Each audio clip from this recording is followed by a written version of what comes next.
Good evening, this is Kuro, and no, I'm not playing a CV, but somebody sent me a CV game. I want to thank many metal fishes for this CV game. This is going to be a rare opportunity for me to explain the destroyer point of view from the perspective of a CV player, since I really don't play CVs right now. This gives me an opportunity to kind of explain things for people. And right out of the gate, his CV is doing the correct thing. He's not wasting any time. He's getting out there and he's going to be spotting. He's pretty much hunting for a destroyer down here on ACAP. So, some things to talk about on his build. Right out of the gate, you can see his planes have a 9-kilometer surface concealment. That's a good indication of builds he's using, but also it's kind of lets you know the kind of reaction times that destroyer players are going to have. Barring any sort of landmass, things like that will block the line of sight to the planes, you should be spotting his rocket planes 9 kilometers out. Now, we're going to have an initial reaction here. Okay, he gets surface detected here. That's telling him there's something within this 9-kilometer circle. And as he pushes in, you've got, you typically have like layers as ships move out from spawn. You have, well, what he's seeing now is the most visible, occur first. But in front of the curve first and battleships to get spotted, you're going to have the cruiser line, and then in front of the cruisers, you're typically going to have your destroyers. And it's this sort of layering that you have that that you're going to be able to use to kind of judge when you can arm attacks. I would not fault this guy if he goes to arm an attack right now to try to drop something that gets spotted here shortly. Now, what's going to happen, he's going to circle around and he spots a Des Moines. Now, this is important because, okay, he's in a turn, he's inside the flat clouds. He's spotted the Shimakaze behind him.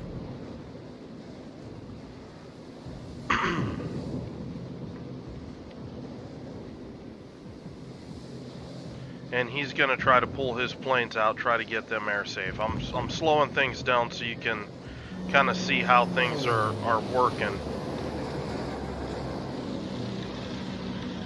So he's lost a couple planes, but that's really not much in the grand scheme of things as far as the attack strength that his squad has. Now, let's see if I can look around. That's a mistake. See the Shimakaze, he's got AA going right now. If this Shimakaze turned his AA off, he's undetected. And that gives this CV player, denies him any sort of targeting ability as to where this Shimakaze is. CV's turning around. Speed this up a little bit. Okay, we're back slowing down. Okay, he sees the Des Moines. But because this Shimakaze was last spotted here because he kept his AA on, and he's popping his AA early, this Shimakaze is giving many metal fishes a nice clean run right into his ship, back into his mode. Unfortunately, the replay isn't showing the aiming reticle, so I can't really talk about that. But Shimakaze, you know, pretty much made it easy on this this drop. So CV comes in, he's able to really line up, and he's able to hit the superstructure, the deck, the whole 9 yards, and gets a good 7K whack on that DD. So back to real speed. Slowing it down again. Again, you can see Shimakaze keeping his AA on. He's providing the CV all the targeting information he needs. If this Shimakaze would just go dark, and he could even run right at the CV, he could get inside the arming distance on the planes. But even more, you just got whacked. You know, why not drop back so you're literally right next to these Des Moines? You have two Des Moines right next to you, and make the CV player fly through both Des Moines and into the Kurfürst flak to try to hit you. That squad of planes isn't going to last long. One of the key things with CVs is damage dealt over a period of time. So this CV, with his initial squad, able to get 7K on the Shimakaze, which I just noticed isn't running survivability expert like you should, has almost removed half the HP from this Shimakaze, because the Shimakaze's he's not adjusting to CV matchmaking. He's not protecting himself from the CV. He's not playing elusive. The equivalent of basically popping your AA early is the equivalent of driving up to a radar cruiser and shooting. There's not really that much difference as far as the damage you're going to take as far as being misplayed. So, look how late the Shimakaze smokes up. He could have smoked at any point along this and denied the spotting. Instead, he's still traveling full speed. He's got to try to slow down to get inside his smoke, and there's just not time. If you're going to pop smoke on a CV, you need to do it well before you're detected, and that needs to be, usually I do it somewhere around between 5 and 4 kilometers. 4 and 5 kilometers, be able to pop my smoke. The one exception to that is if I'm running away and my stern is pointed at the planes, all I need to do is get one puff of smoke behind me, and that will break line of sight for my ship. So that leaves me some abilities to dodge and that kind of thing and still stay full speed. So right back into things. CV is running AP dive bombers out here, which is going to make me think he's going to try to take advantage of some of these islands here. Now this is a dirty little trick. Like I said, CVs, they waste time getting their planes to and from targets. He's dropping his planes to get across the map quicker. So he's got less planes in his squad, but he got across the map a lot quicker. So sees the Des Moines. The Des Moines haven't really moved into the island position for him to take advantage of. So he sees the Thunderer out here all by his lonesome, and gonna come in and just try to focus the isolated target.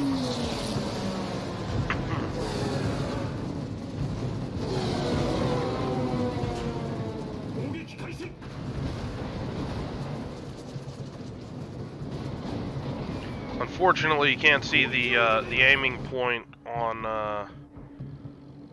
the planes to see exactly how he's aiming, but not much damage out of there. To note, he did do almost 12K to that Shimakaze in those two passes, and that's one of those situations you get punished hard when you misplay, and I think that's a good thing in this game. Now this is sneaky. Okay, there's a Des Moines that's parked in behind this island. What he's trying to do, he's got his AP dive bombers. He wants to use this island to block the Des Moines AA until it's too late to have any sort of impact. Basically pop out over this island, drop his AP bombs, try to citadel this Des Moines, and cost him very little in return.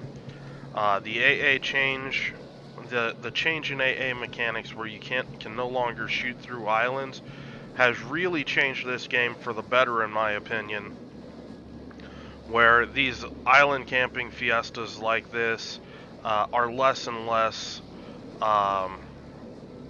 beneficial in CV matchmaking because particularly the Japanese carriers with their AP dive bombers are just able to come right in and just hammer people. So he's gonna drop a fighter over his DD, try to keep his DD protected.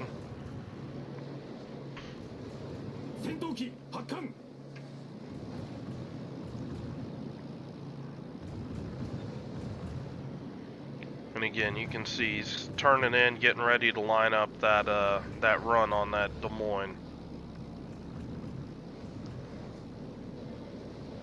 Well within Des Moines AA, but because the Des Moines can't fire, now the Des Moines can actually shoot him.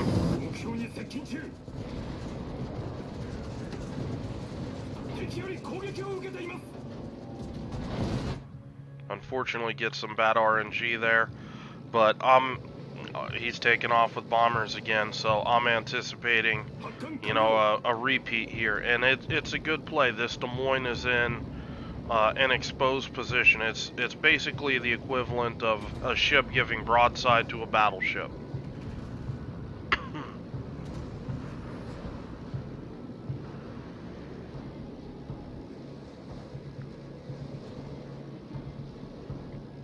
Now, looks like he's not going to try to use the island as hard this time. Looks like he's trying to get spotting to line up this attack much better. There he goes. He's getting it definitely bow and stern. And drops it right down the length of the ship. And is rewarded with 9K off that drop. And instantly recalls the planes. He's going back with the rocket planes. And what you're seeing another misplay. This Shimakaze's got himself spotted out here on the flank all by his lonesome. And what's going to happen? Indeed, in any sort of isolated target, you're weak to a CV. So, this CV, or this Shimakaze, you know, he's detected. You know, he knows this destroyer's around here. He sees the smoke being laid, and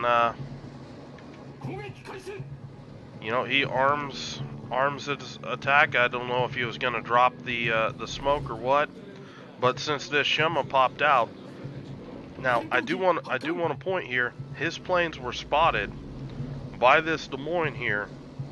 This Shimakaze, seeing the planes coming, still left his smoke. And now that he's got fighters over the top of him, this Shimakaze doesn't have anywhere to hide. So we're going to slow this down again. Shimakaze again popping his AA. Shimakaze's surface or air spotting distance is much lower than this. If he was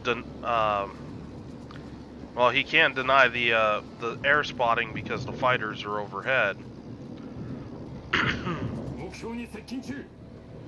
But that's going to show how this Shimakaze player keeps wanting to play. He's obviously making a run back to his smoke screen. And he only takes a little hit there, and I think that was due to a last-minute turn-in that he did. Just as he was getting ready to, about a second and a half before he went to arm the attack, the Shimakaze turned in slightly, and I think it threw a little bit of his aim off. But the Shimakaze's turning predictably in smoke. Montana's shots come in and put the Shimakaze down. Back to regular speed. And he's going to fly these rocket planes in on this Des Moines here.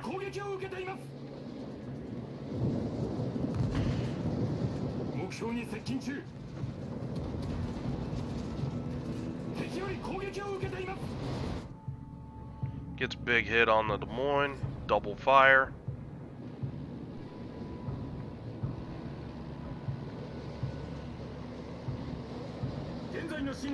Now the versatility with a carrier is you don't have to just focus on one flank.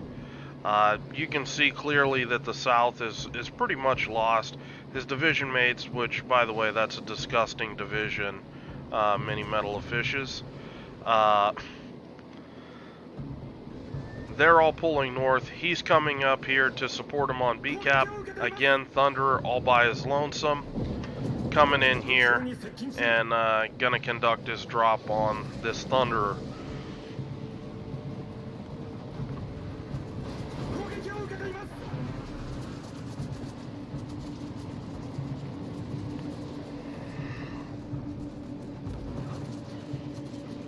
With his torpedoes, really able to crank it to that Thunderer, secure the Thunderer.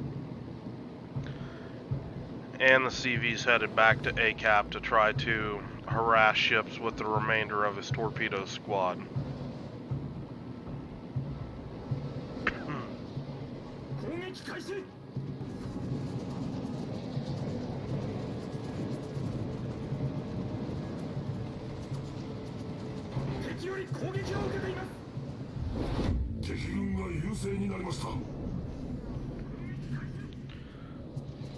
Now here, just trying to get the last second drop off. Gets torps dropped off, I'm assuming on the Kurfürst back there. But again, trying to get the most out of his squads as possible. Trying to minimize the time that he spends flying back and forth between targets, between attack runs. Looks like he's coming up north, seeing if he needed to finish to Moskva. He doesn't.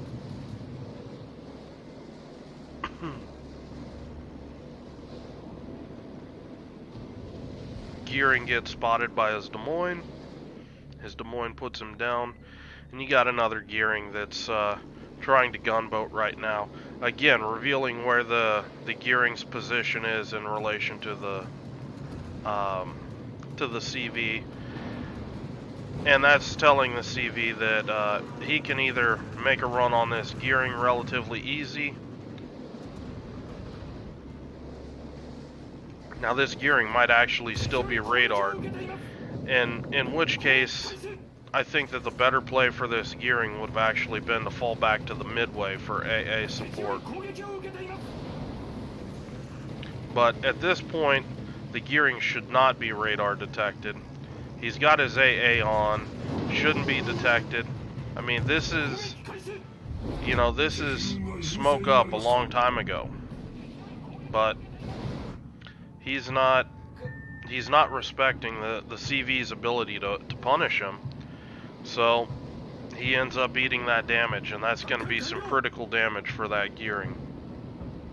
So some people might be asking, what's this Gearing to do? I mean, how I would have approached this with the Gearing is, rather than come up here with the Thunderer, I would have stayed down here with the Des Moines. You have 3 Des Moines down here. Des Moines and a Gearing is a potent combo, with the Gearing able to provide smoke for the Des Moines. The Des Moines has radar, can spam HE, AP all day long, as well as Gearing torps. Gearing would be able to spot. I basically would come over here with the Des Moines and wait until they start trying to push across to B, because they're rapidly going to run out of targets to shoot with these ships disappearing behind this island mass. So rather than exposing myself for little, you know, result, I would rather come down here and support these Des Moines, or if he was up in the north, would have supported this northern push here that's kind of just killed themselves trying to push across the cap, rather than just take up positions in the cap and shoot down into the south. This team here in the south, I think, could have done a lot better if they hadn't tried to over-pursue ships through and out of the cap and open themselves up to cross shots and things like that. But either flank would feel much more solid with a Gearing able to provide vision, provide smoke for either one of these flanks, than just the Gearing out on his own, or the Gearing with the Thunder. The Gearing really can't support the Thunder that much.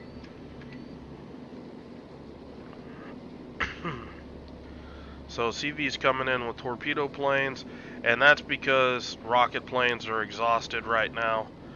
And he's still regenerating dive bombers.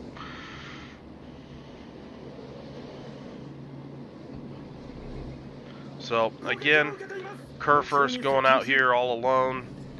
He's just skirting the edge of this Des Moines AA. Des Moines not really going to be able to stop this. Gets off decent torpedo volley against a Kerr first. Gets rewarded not only with a flooding, but a busted engine. And that's going to make this that much easier for this follow-up drop. Kerr first is still flooding.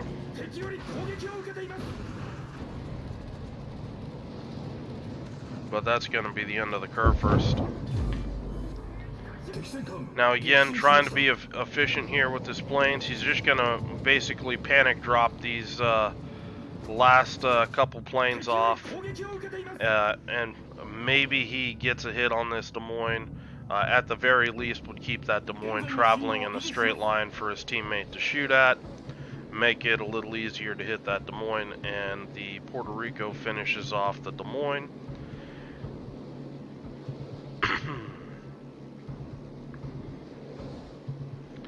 And the CV's bringing out rocket planes, probably going to try to hunt this Gearing. Gearing again, exposing himself.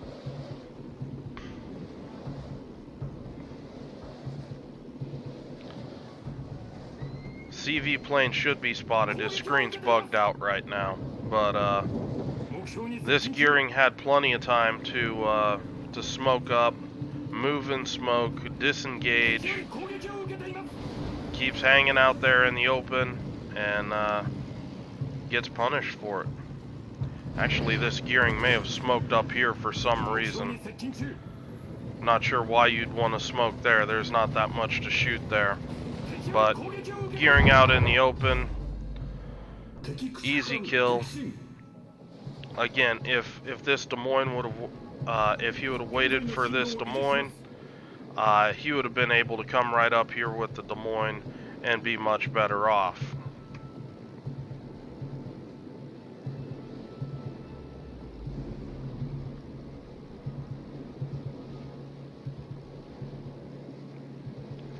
Got some AP dive bombers. Looks like he's going Des Moines hunting. This island's not tall enough to really block the AA.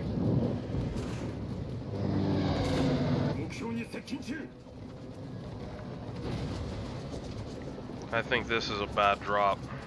Just judging where where I think the reticle would be, yeah. But again, that's something that this Des Moines now has to deal with, the risk that he's going to have Citadel damage from these AP bombs, let alone the Puerto Rico in front of him. I think he overshot that. Oh no, it was just bad RNG.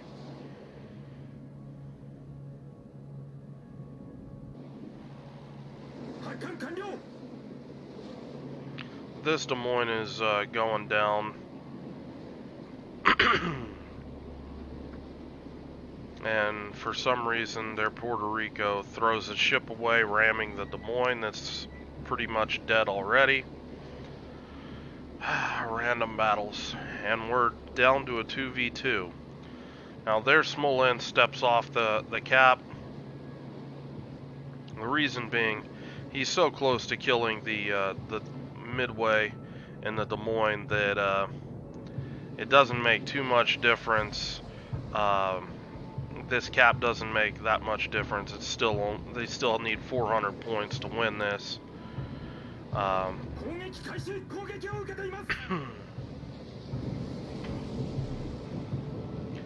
it looks like he's coming in here for a torpedo run on the Des Moines.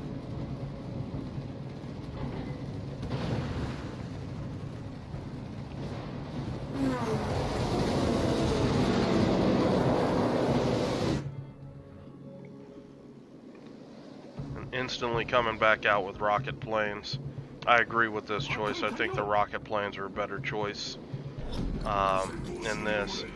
The Torps did make the Des Moines turn broadside, and his Smolensk is going to finish the Des Moines off, and judging by the chunks, actually that looks like AP right there. That's the ammo choice to choose right there. Smolensk will chew up broadside Des Moines with AP real quick at that distance. So anyway, wanted to take the opportunity, kind of give you a rundown on the CV perspective from a destroyer player's point of view, and point out some of the common mistakes that guys are doing, and how you can kind of avoid a lot of this damage from the CVs. And the biggest thing comes down to is your best protection is concealment. You know, every destroyer of this game was real sloppy with their AA, being detected when they shouldn't, and you know, it cost them.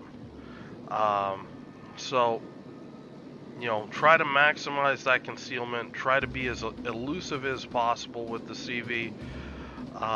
Understand that when there's a CV in the match, you're going to see this guy coming from, you know, 9 kilometers out. Usually 8-9 kilometers out, somewhere around in there. Use that reaction time that you've got to get safe. If you've got to smoke. Your smoke is much cheaper for you than to sit there and lose half or more of your HP to little effect. So I'm going to go ahead and cut this one off. I hope you guys enjoyed this video, and have a good night.